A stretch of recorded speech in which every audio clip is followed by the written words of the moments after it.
So, welcome to the Using Social Media to Connect with Volunteers webinar presented by the Center for Nonprofit Excellence, United Way of Central New Mexico. I am pleased to introduce Nina Lohr Valdez with the Navy Marine Corps Relief Society. Nina travels throughout the Southwest United States working with Navy Marine Corps Relief Society volunteers and employees and has been involved in volunteer management for over 20 years.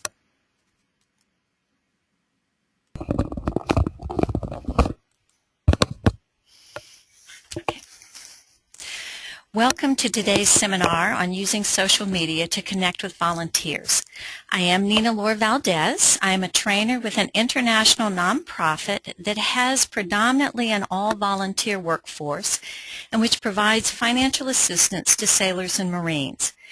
The organization I work for is a 109-year-old organization, so we too are learning the mechanisms of social media along with other nonprofits. To our advantage, though, we have a number of 20 to 30-year-old military spouse volunteers, and because these are tech-savvy people, they often push those of us who are a little bit older in the baby boomer generation to stay up with technological advances. During this seminar, I will share with you how our organization is working to use social media to our advantage.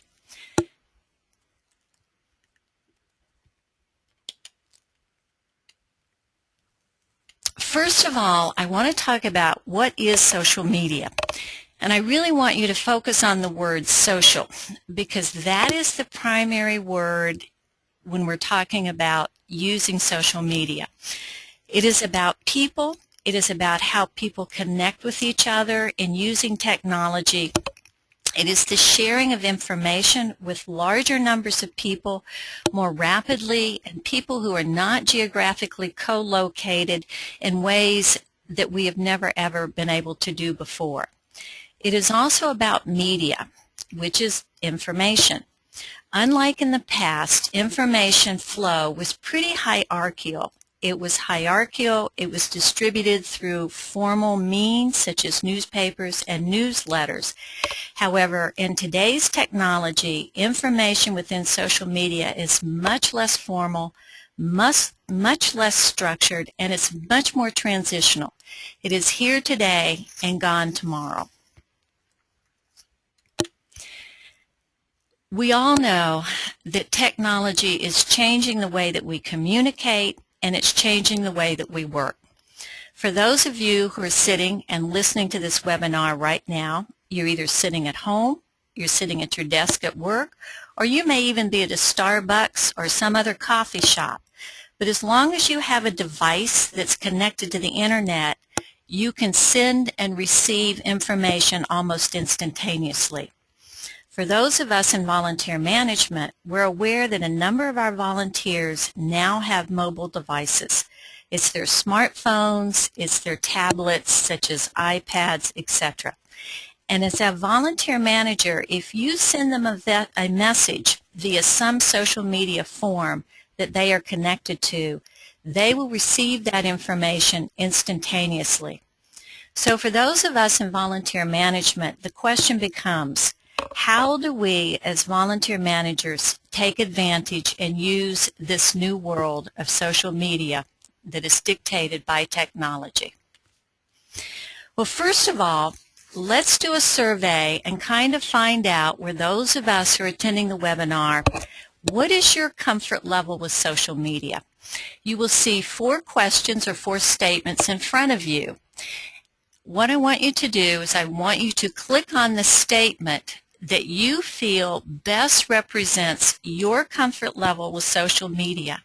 And we'll sort of begin to get a sampling of, for those of you who are attending this webinar, what is your personal comfort level in this new world of information? So if you would be kind enough to pick the statement that you feel best represents you, we will sort of see where most of the people in our audience fall today. As you can see, this is a continuum from everything where we don't understand social media up to you really, really, really like it and you use it on almost a daily basis to communicate with family and friends, and you're very comfortable with this format.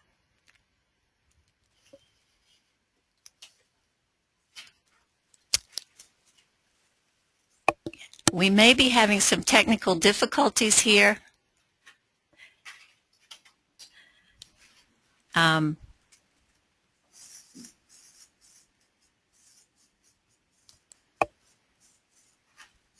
If you would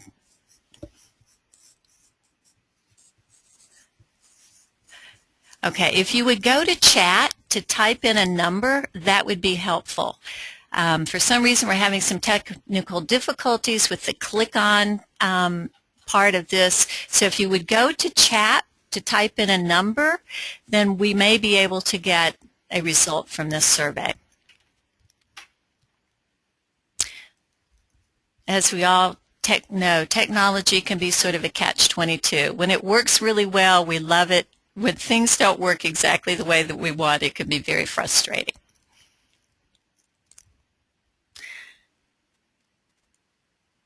So if you have gone to the chat section of the webinar and typed in number 1, you don't use social media, you don't understand it. Number 2, you have a Facebook account and you check periodically. Or number 3, you use Facebook often. You also use other forms of social media such as Twitter or LinkedIn. Or number 4, you really like social media. It's how you communicate with family and friends and you see how it connects people.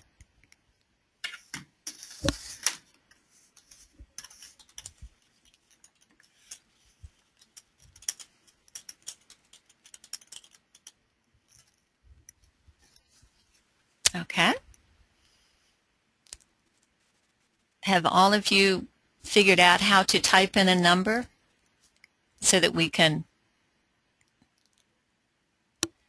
get a response?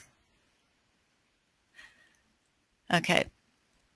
My tech gurus are shaking their heads with some frustration. I deeply apologize for that, but it is what it is.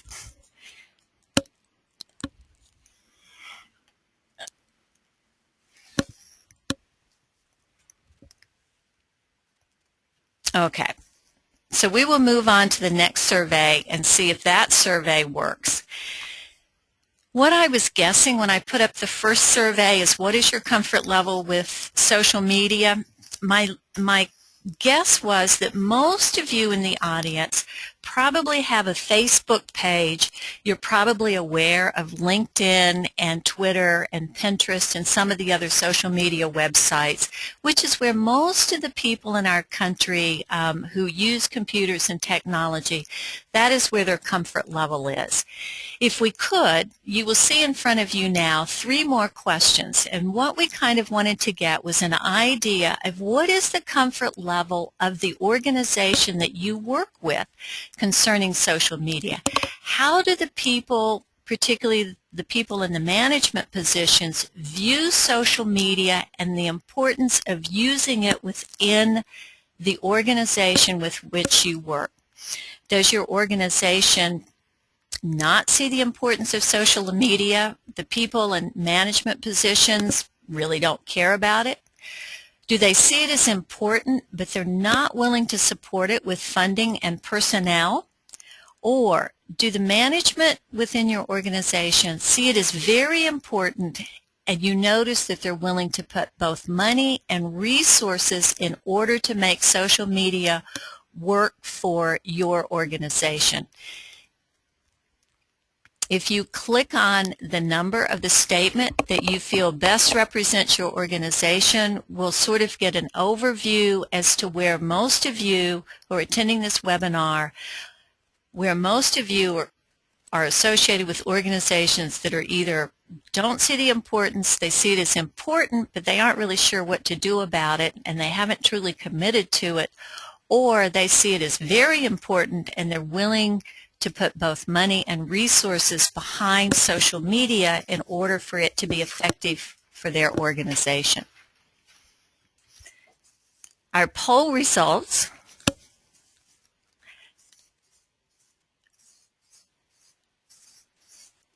Our poll results show that 69% of you who are attending this organization today, which is the majority of you by far, state that your organization sees it as important, but they're not willing to support it with either funding or personnel at this time.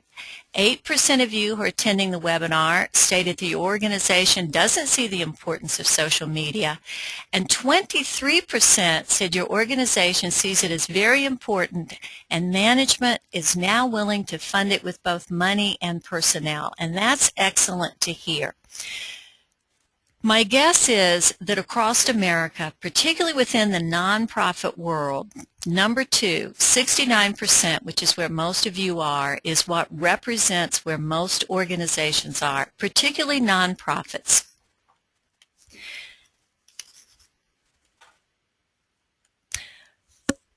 When we talk about social media, we need to realize, for those of us who are involved in volunteer management, we recognize that the 3 important legs of volunteer management is recruitment, retention, and recognition.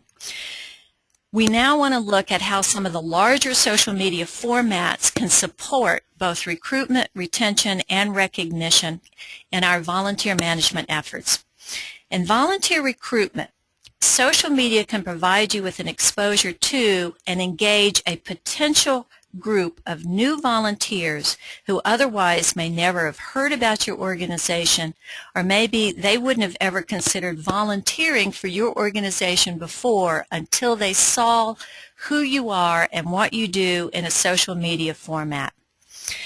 Volunteer Match, while it's not exactly social media because there isn't interaction, it is a format, an electronic format that was created to bring volunteers and organizations together to help volunteers and nonprofits find one another.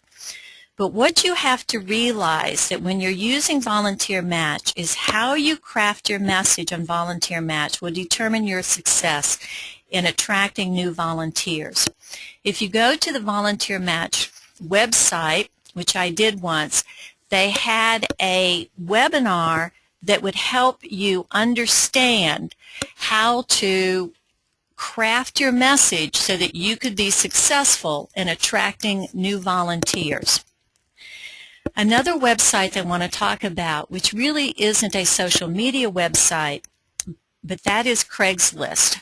Our San Diego office has had a great deal of success in very effectively using Craigslist to recruit for volunteers. Now, Craigslist is basically an online internet classified ads page, but it has been successful in our volunteer office in posting what work that is needed within our office and attracting volunteers to come and volunteer for us. Now, a note of caution with Craigslist. If you post on Craigslist, you will probably get a great deal of spam. So I would encourage you to open a separate email account just for your volunteer recruitment if you happen to use Craigslist. LinkedIn is a professional social networking website. It is a website that can provide you with an easy way of viewing your volunteers' credentials, their skills, and their experience, especially if you're focused on skill-based volunteering. It can also provide you for a way to stay up to date with your volunteers' contact information. While your volunteers may not inform you of changes of addresses or information, cell phones, number, they'll probably put it on LinkedIn, and you can find that information there. LinkedIn provides an easy way for your volunteers to show their affiliation with your organization and to showcase the skills that they are using while they're doing the work that needs to be done for you. Believe it or not, you can honor your volunteers by writing them a recommendation and posting it on LinkedIn, which is a win-win for both you and for your organization. I am currently on LinkedIn, and I must admit that I was quite surprised and quite honored when one of the vice presidents of the organization that I worked for, when I opened my cell phone and up popped an email stating that my certain skill sets had been recognized by the management of the organization, and I had been recommended in these areas on LinkedIn. My text the people that are working behind the scenes have told me that they have gotten the survey results from the number of people here and their comfort level with social media. Basically, number 3 was the highest comfort level, and that is that most people will use Facebook and they're aware of social media and they actually have access to other social media arenas such as Twitter, LinkedIn, and Pinterest.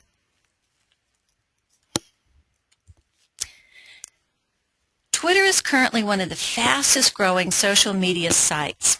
A tweet is a simple, short burst of information, 140 characters or less, and yet it's a very effective way of disseminating information because people can retweet, which means they basically can forward your message or information to all of their contacts. It can be re-forwarded, and you can reach a large number of people in a very short period of time. If you establish a Twitter account, you can use tweets to let your volunteers know of your work needs. If you have an unexpected need and you're tweeting your volunteers, you can call out very quickly for someone to come and help. You can send your volunteers updates, and this is especially important during events where your volunteers are working very hard to help your organization reach a goal. As you reach certain milestones, you can tweet your volunteers and give them immediate feedback on their effectiveness. You can send them information, you can send them congratulations, you can send them a thumbs up or good job, and all of the volunteers will receive the information that so-and-so did a great job for your organization today. Here's an interesting part about Twitter and tweets.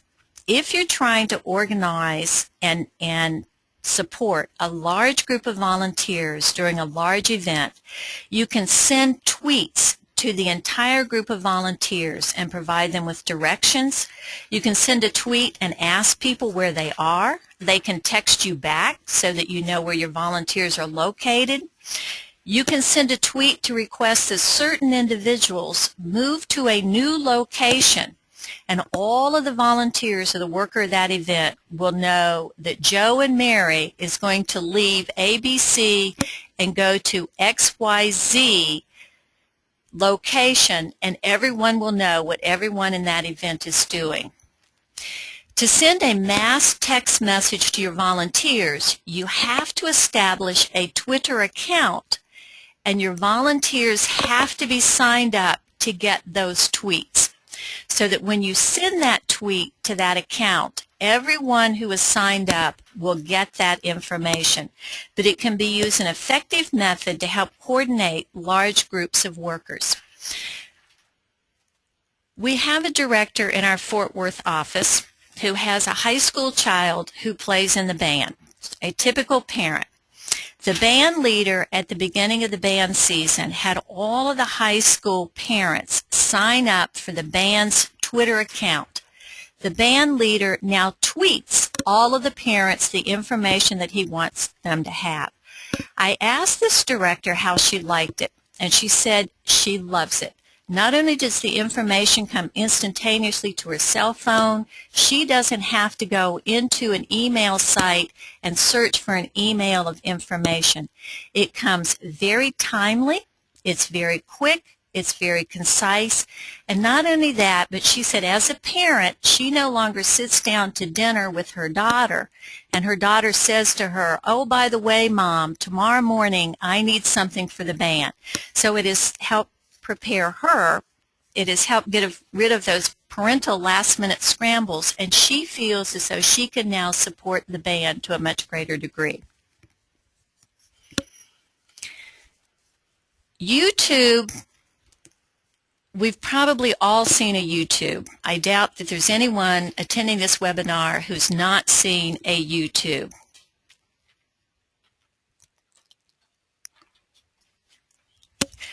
YouTube is an account where basically people can watch videos. You can use YouTube for recruitment. It can be used to showcase what your volunteers are doing, and it can be used to demonstrate the impact of your organization on your community, your volunteers, and your clients. YouTube videos can be posted after an event for your volunteers to watch and share with their families and friends. Now, YouTube videos, as most of you who have seen a YouTube video, they don't have to be sophisticated or expensive. And if you've ever seen a YouTube video, most of them are not. The other thing that you need to understand about YouTube videos is that you can set up an account where only certain people can see the videos that you post. So if you want to post a YouTube video for just your volunteers or your organization and you don't want the general population to be able to log in and watch that video, you can set up an account where only people with passwords can access the videos that you post on YouTube. Now, when we talk about volunteer management and we talk about volunteer retention, we have to talk about volunteer training.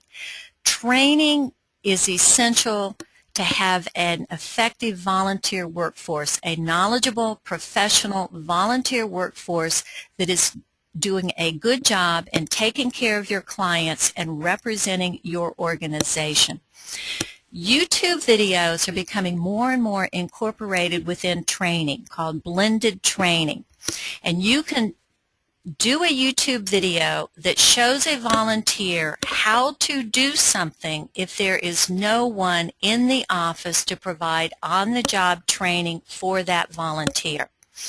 Our Jacksonville office was having a difficult time with volunteers understanding how to simply use the phone at the front desk to transfer a call back to another office or a casework room. The volunteers got together. They did a silly, fun, short, simple video on how you transfer the calls from the front desk phone to the desk to the back rooms. The volunteers love it. And every new volunteer who comes in and sits down to work at that front desk can watch this YouTube video. They know how this procedure now works. Not only that, but if a volunteer happens to be gone for several months and they can't remember how to transfer the phones when they come back to volunteer, the night before from home, they can go in, pull up the YouTube video, remind themselves of what they need to do, and then when they come in to volunteer the next morning, they're ready to be an effective worker for the organization. Another example of an effective use of YouTube videos is we had a volunteer in Myanmar. She did a very quick 10-second YouTube video that showed a very lovely picture of a pregnant lady and a brand new baby with lullaby music. This video was shown at the base theater before every movie with flyers in the back so that people could watch the video, they could pick up a flyer on how to attend one of our Budget for Baby classes, and we had a very positive response to this way of showcasing one of our programs. What you see here is yesterday I went on YouTube, I typed in a search for volunteer recruitment, and lo and behold, up came this video on best practices in social recruiting. It's a very cute little video with several tips on how to use social recruiting using this kind of cow cartoon figure, but it's on YouTube. The other thing that I found when I typed in volunteer recruiting is I found a number of YouTube video clips for religious organizations that were recruiting for volunteers to come in to assist. They were simple, homemade videos, but they were very effective. These are things that you can do within your organization as well.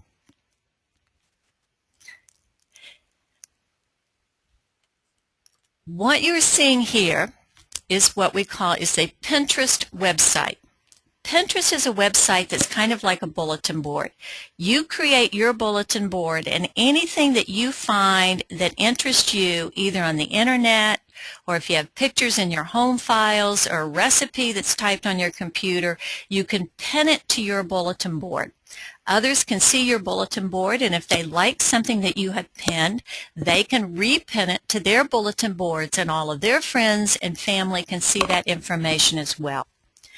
What you're seeing here is my organization's Pinterest site. As you can tell, on the left-hand side, there's a section where all of the volunteers in the offices around the world can post their pictures and can post information about what's going on in their offices. Because we're an organization that deals with financial management, we have a section with information about saving and about using money, budgeting and using money wisely. It also probably has coupons to local commissaries and exchanges that service members and staff members can use. There's Family Matters. We provide scholarships for education, so those who have had success with our educational scholarships can post their information. And in our Budget for Baby program, we give away free blankets to every couple that is going to have a baby and attends one of our workshops. We have volunteers all across the country who are knitting and crocheting baby blankets. So on our Pinterest website, we actually have baby blanket patterns for those who are knitting. Blogs are websites whereby you can tell your story. A blog is some place where your clients and you can tell your story more in depth than you can either on a Facebook post or on a Pinterest website. It humanizes your organization and it attracts others with similar interest. Organizations who have similar interests can often play off of each other's blogs. With a blog, you can get immediate feedback that begins a conversation. Volunteers can post their stories, they can post their photos, they can post their videos of what they are doing. They can tell their story of their experiences with your organization, and by telling their story, they are also telling your story. Blogs begin to create communities of people who have similar interests. What you see here is Navy Marine Corps Relief Society's blog site. They call it a blog. It's actually an electronic newsletter. We used to send this newsletter out printed to thousands of people. We are now using it on the website. It is an active electronic newsletter. The information on it changes relatively quickly. What you are seeing here now is what we had posted during National Volunteer Week. All of the offices, we had stories about all of the offices and their volunteer award ceremonies. We showcase volunteers from all of the different offices who were talking about their volunteer experience and what they enjoyed about being a part of the society. If you happen to pull up this newsletter this week, this is National Nurses Week, and you would see all of the nurses in our organization.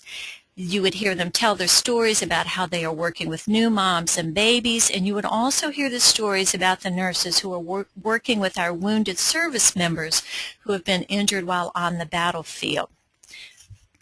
And oh, by the way, if you do notice up in the right-hand corner, we have a Donate Now button for anyone who accessed the website and would like to contribute to our organization.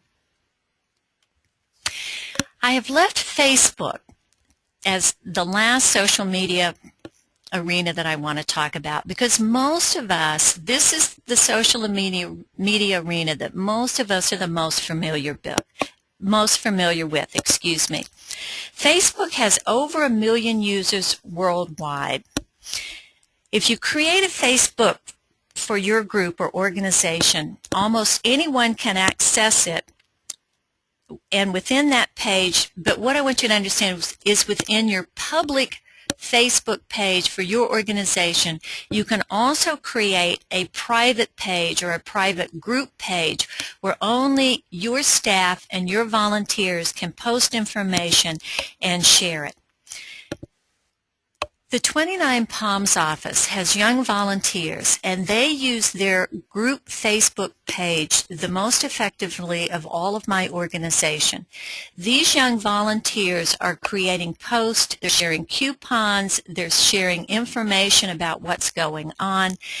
The volunteers got together and decided to do a cupcake giveaway for all of the Marines on the 29 Palms base. On this Facebook private page, you could see the volunteers talking about who was baking how many cupcakes, whose house they were going to meet at, who was bringing the chocolate or the vanilla or the peanut butter frosting, and where they were going to be meeting to give out these cupcakes. Then on their public web page, Facebook page, which all of the Marines in 29 Palms could see, they were posting announcements about their free cupcake giveaway. So they were using their Facebook page to very effectively communicate with each other.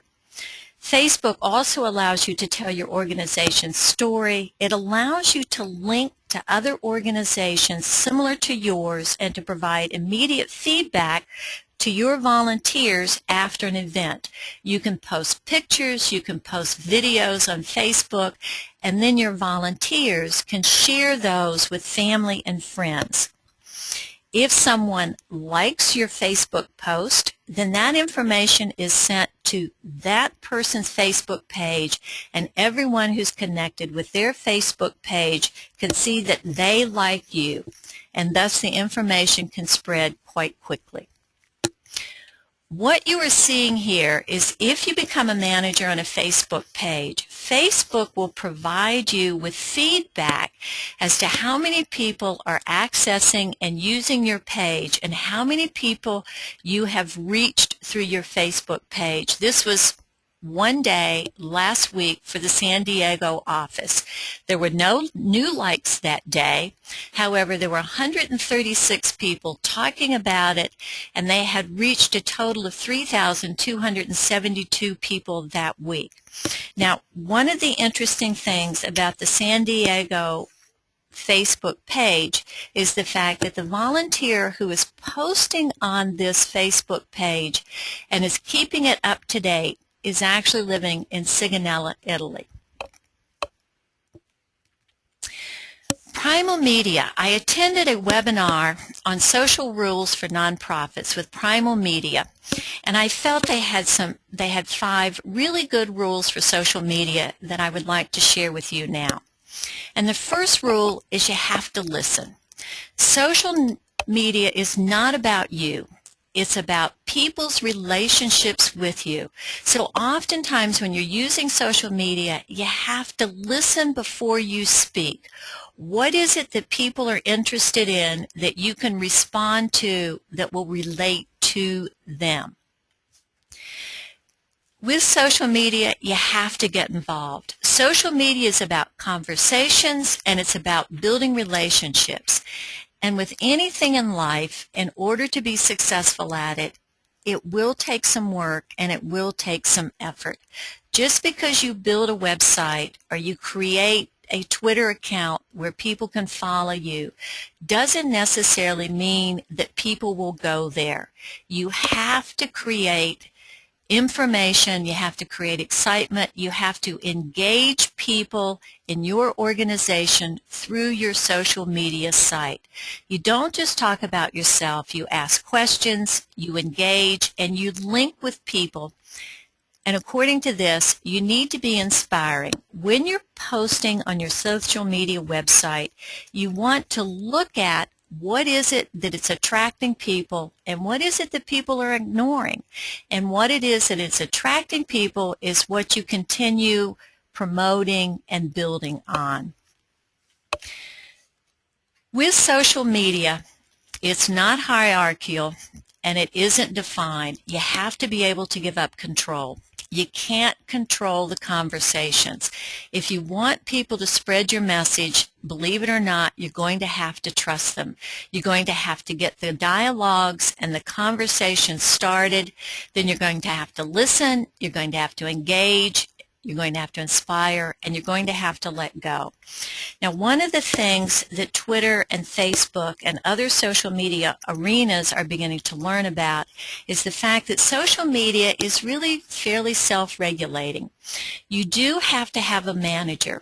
If you establish a social media arena, you have to have someone who monitors and works with that social media avenue. There needs to be managers so that if something very inappropriate is posted, it can be deleted. When we talk about social media being self-regulating, one of the experiences with my organization is several years ago, we almost had a payless payday, and it was one of those years where the president and the government couldn't get together on the budget, and the military was potentially facing a payless payday in April. We had over 1,000 hits on our national website whereby service members and their families wanted to know, where can we go to get assistance if we don't get a paycheck on Friday? We had all of our assistance information listed. This is where our offices are located. This is how much assistance you will get. This is what you need to bring with you in order to get the assistance, etc.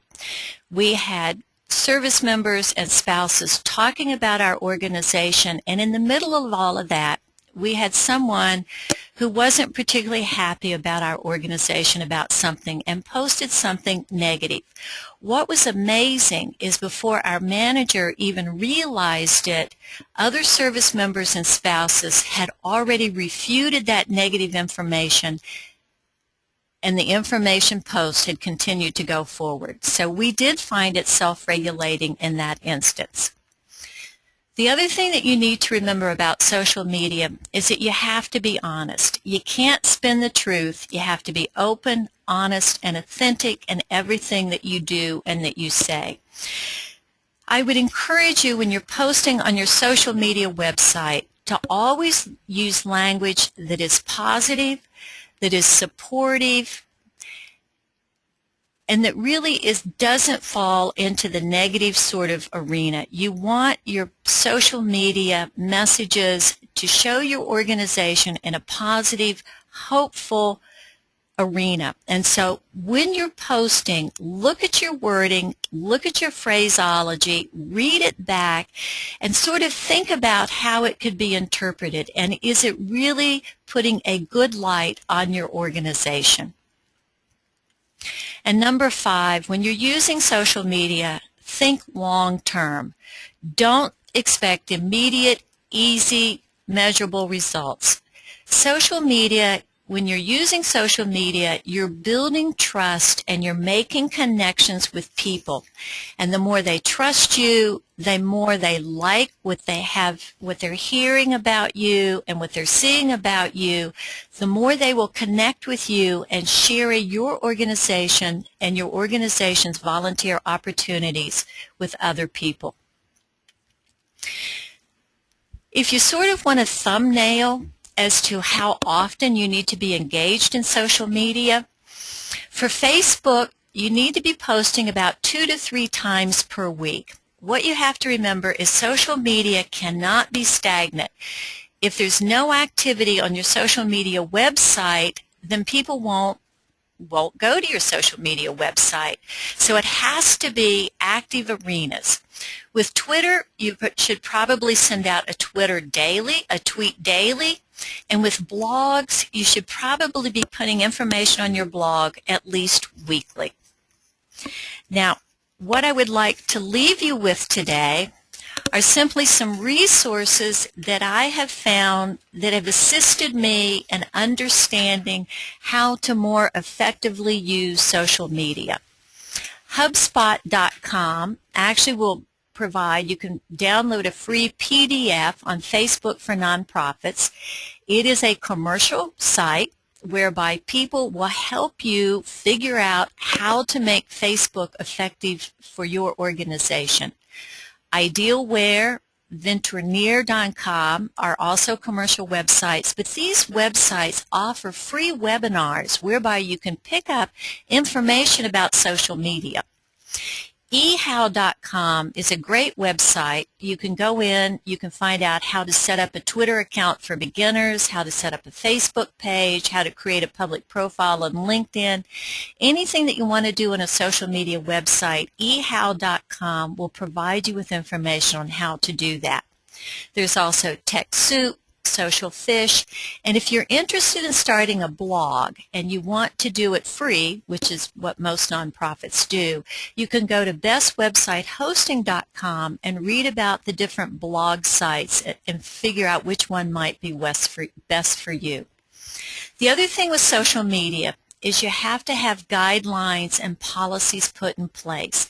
And there are large organizations such as Intel, Red Cross, and the Association of Fundraising Professionals, even Best Buy, where you can go in and they will let you read about their social media policies, and you can take the best of their policies that will apply to your organization and create your own social media policies and guidelines to disseminate for all of your staff members and how to best use social media for your organization.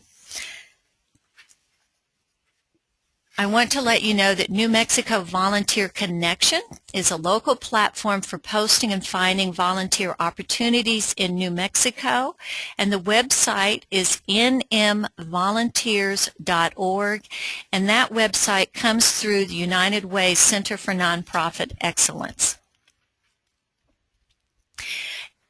Is there anyone that has any questions? I want to thank you for attending this webinar today. I really appreciate the fact that you took the time to sit and listen. If you have any questions, would you please send them? And there is one question: can you mass text to phone numbers? I'm sure that you can, although that is the whole purpose of Twitter. Twitter allows you to send information to mass numbers of phone numbers through one tweet to everyone that is connected to that account. Otherwise, the only way that I know that you could mass text to phone numbers is if you went into your cell phone and you pulled up every one of those numbers, and you could send them you could send them a text at one time, but it's much, much more labor intensive than if you've already set up an account through Twitter whereby those numbers are already plugged in. You simply send a tweet and everyone that is connected with that tweet gets that information.